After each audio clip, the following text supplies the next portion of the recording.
Well, good morning, everyone. Happy Monday morning to you. Welcome back to Morning Musings. And I'm Don K. Preston, and what you saw there was one of our two cats that refuses to get off of the table. Hello, could you please get off? Go on. So, anyway, happy Monday morning to you, and welcome back to Morning Musings. Again, my name is Don K. Preston. I am the president of Preterist Research Institute of Ardmore, Oklahoma. Here she comes again. And, and she normally doesn't bother me when I'm filming, but she is quite insistent today for some reason. She's normally kind of a touch me not cat until all of a sudden she decides you're going to pet me and you're going to pet me now. So I'm going to do my best to get through through today's video without having to hold the cat. Okay, would you stop? She's trying to knock stuff off. You know how cats do. So maybe the wife will come and get her here momentarily.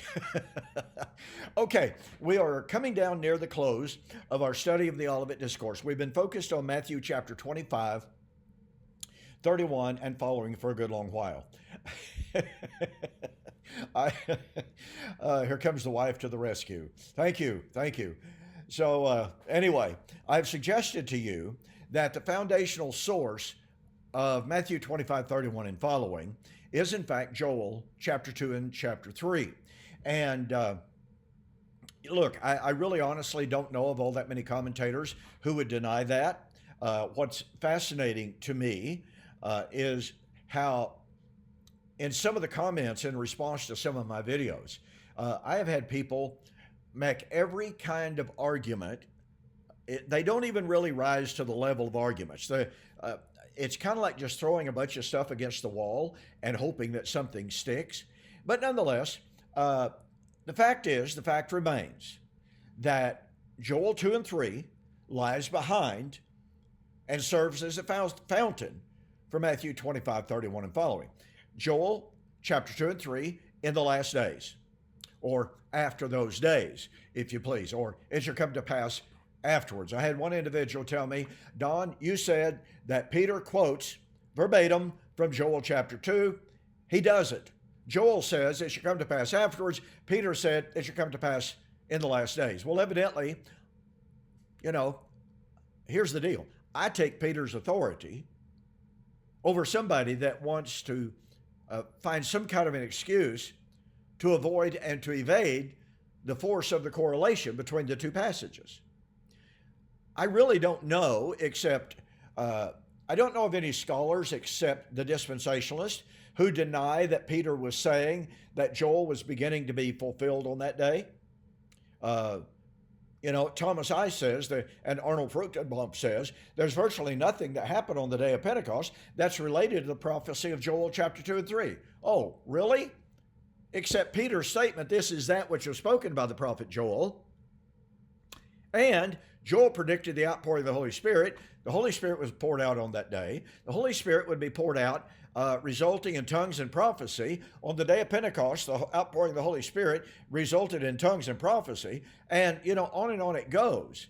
And so when someone like Arnold Fruchtenbaum says that virtually nothing that happened in Acts chapter 2 is related to the book of Joel, you just have to shake your head in wonderment at what an incredible argumentum ad desperatum that truly is. It's just ridiculous. So anyway, Joel 2 and 3 serves as the foundation for Matthew 25, 31 and following. Now here's what that means. That means that as Joel chapter 3, 20 and 21 promised, in those days and at the great day of the Lord would acquit the blood guilt of the daughters of Zion, of Jerusalem. He would take away their sin for shedding innocent blood. So, last days, day of the Lord, vindication of the martyrs. That is directly parallel to Isaiah chapter 2 through 4. Now, this is repetitious, and I'm going to move on very, very quickly here, because I've covered this ground before, but it's so critical that you catch the power of these associations. Joel chapter 2 through 4, it shall come to pass in the last days, You have the day of the Lord, Isaiah chapter 2, 9 through 11, Isaiah 2, 19 to 21. And you have the vindication of the martyrs, when the Lord would purge the blood guilt of Jerusalem by the spirit of fire and the spirit of judgment, Isaiah chapter 4, verse 4. So, just like Joel, last days, day of the Lord, vindication of the martyrs. Isaiah 2 through 4, last days, day of the Lord, vindication of the martyrs. But wait a minute. Matthew chapter 25, 31, in the last days, it's the day of the Lord's coming. And somebody says, and I've had people say this recently, it doesn't mention the avenging of the blood of the martyrs. How many times, ladies and gentlemen, have I reminded you that that is a logical fallacy? Just because a given text does not specifically use a specific word, term, or phrase does not mean that it's not directly related to or the same as other passages which do use those specific words, terms, or phrases. Just like one lady, very nice lady in lots of ways, obviously, she said, I don't see the word temple in Matthew chapter 25, 31 and following. Well, as I recently responded to her, well, I don't see the term end of the world. I don't see the term end of time. I don't see the word resurrection there. I don't see the term about the new creation. And yet, guess what? She would say that Matthew chapter 25, 31 and following occurs at the time of all of those things, even though the specific words, terms, and phrases are not in Matthew 25, 31. So again, do you see how ridiculous? Trying to be kind here. Do you see how desperate people get in order to avoid the correlations and the parallels? Now, let me move on. My point here is that Matthew chapter 25, 31 and following, even though admittedly it does not use the term vindication of the martyrs, okay, I understand that. I've never said otherwise.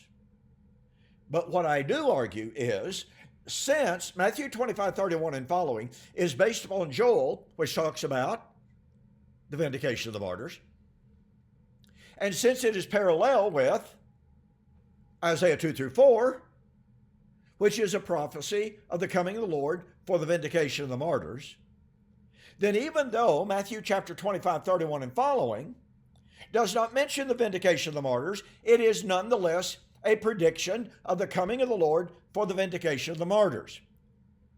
Now, I have suggested to you over the last week or so, a couple of weeks actually, that this theme and this motif of the vindication of the martyrs absolutely permeates the doctrine of eschatology.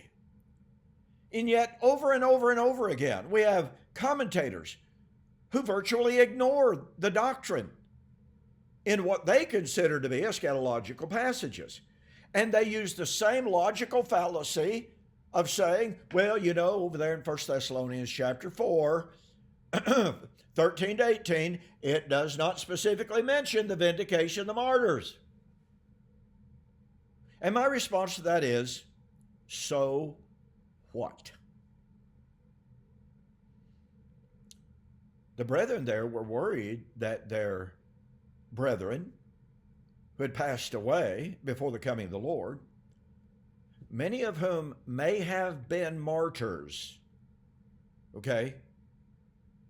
Many Greek experts say that the language of 1 Thessalonians chapter 4 suggests that those who had died in Thessalonica were in fact martyrs who had died for the cause of Christ. I don't have time to spend on that, so let me move on. So again, my point is this. If it is the case that Matthew chapter 25, 31 and following is about the time of the vindication of the martyrs, then that must mean it demands that Matthew chapter 25, 31 and following is about the coming of the Lord and the judgment of Old Covenant Israel in AD 70. Now let me pick up on that by coming to the New Testament. Look, there are many, many Old Testament prophecies that I could look at and adduce to examine the doctrine of the vindication of the martyrs. Isaiah 26 and 27 is but one of them, okay? And by the way, this whole theme of the vindication of the martyrs, I discuss extensively, very extensively, in my book, We Shall Meet Him in the Air, the Wedding of the King of Kings.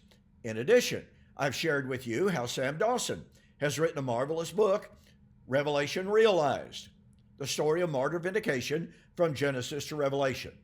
Go to my website, donkeypreston.com, BibleProphecy.com. Order either one of the books. Doesn't matter to me. Order either one of the books. Send me a note that says you saw the offer on YouTube or Facebook, and I'll refund your shipping, saving you $5. Now, once again, the doctrine of martyr vindication permeates, it absolutely saturates the biblical doctrine of eschatology. And yet far too many commentators try to divorce the doctrine from eschatology. Oh, well, yeah, Jesus was talking about AD 70 here, but over here he's talking about the end of the world.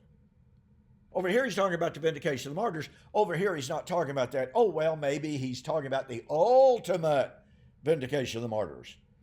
Folks, there is no ultimate vindication of the martyrs in the New Testament separate and apart from AD 70. It's just not there. So very quickly, and over the rest of this week, I'm going to share with you some key New Testament prophecies of the coming vindication of the martyrs. You're familiar with them, I am sure, to some extent, but perhaps you have not focused on this specific theme of the vindication of the martyrs at the coming of the Lord. Matthew chapter 21. Jesus told a parable of a man who owned a vineyard. Now remember, last week I talked to you about the vindication of the martyrs and about Israel and who the true Israel was in our examination of the theme on Now TV. So anyway, Matthew chapter 21, man owned a vineyard. He let the vineyard out to workers. When the time, which by the way, the word time is from the Greek word kairos, the designated time, which means it was the time of the harvest that nature determines, okay? So when the time of the harvest arrives, the master of the vineyard sent his servants to gather the harvest of the vineyard. The vineyard workers took them, mistreated them, beat them, cast them out of the vineyard. The master of the vineyard was angry, so he sent more servants. They mistreated them, beat them, cast them out of the vineyard. Finally, he said, I will send my son to them. Surely they will reverence my son. But they conspired among themselves and said, let us kill the son, and the vineyard will belong to us. I don't know where they ever got that idea, but anyway, that's what they said.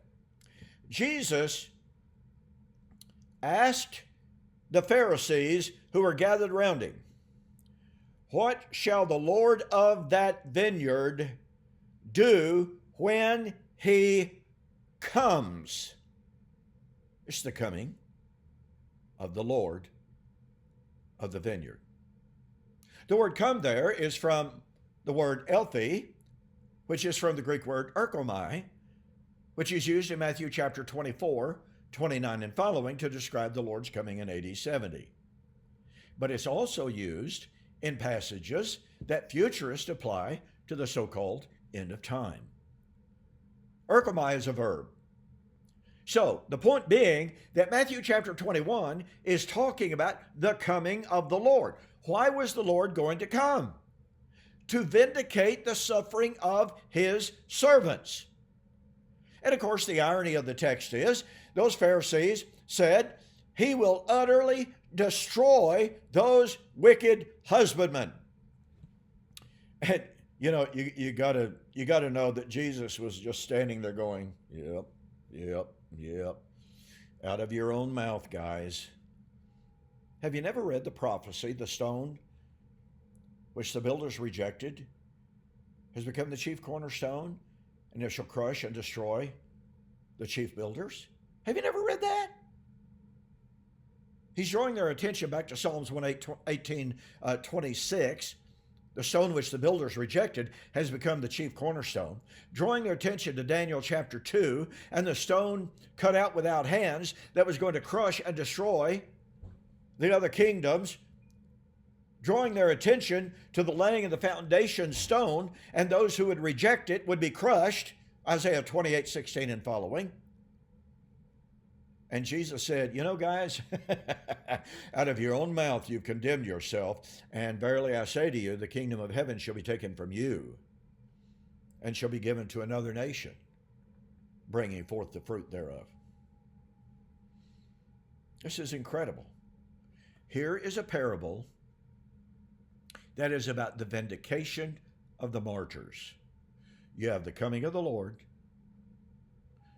or I should say, you have the sending of the servants, the persecution of the servants, the killing of the Son, the vindication of the martyrs at the coming of the Lord. When do you suppose that coming of the Lord took place?